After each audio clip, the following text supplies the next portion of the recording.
கர்த்தருக்கு ஸ்தோத்திரம். சங்கீதம் 34:10 சொல்லுகிறது, சிங்கக்குட்டிகள் தாழ்ச்சியடைந்து பட்டினியாயிருக்கும், கர்த்தரை தேடுகிறவர்களுக்கு ஒரு நன்மையும் குறைவுபடாது என்று சொல்லுகிறது.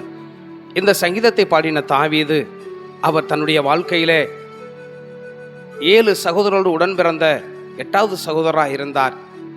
அவர் சொல்லுகிறார், நான் சிறுவனாயிருந்தேன், இளைஞனுமானேன், முதிர் வயது உள்ளவனும் ஆனேன். நீதிமான் கைவிடப்பட்டதும் அவனுடைய சந்ததி அப்பத்திற்கு இறந்து தெரிகிறது நான் கண்டதில்லை என்று சொல்லுகிறார். காட்டுக்கு ராஜா சிங்கம், அதனுடைய குட்டிகள் பசியினாலே அவைகள் அப்படியாய் கதறினாலும் குமரினாலும் பட்டினியாய் கிடந்தாலும் அந்த காட்டுக்கு ராஜா சிங்கம் இரையை தேடி கொண்டு வந்து உடனே எல்லா நேரத்திலும் கொடுத்து விட முடியும் என்று சொல்வது சாத்தியமில்லை, வாய்ப்பில்லை. ஆனால் அகில உலகத்துக்கும் யூதா கோத்திரத்து ராஜசிங்கமாகிய கர்த்தருடைய வார்த்தை நம்மை பார்த்து சொல்லுகிறது, சிங்கக்குட்டிகள் தாழ்ச்சியடைந்து பட்டினியாய் கிடக்கும், கர்த்தரை தேடுகிறவர்களுக்கு ஒரு நன்மையும் குறைவுபடாது.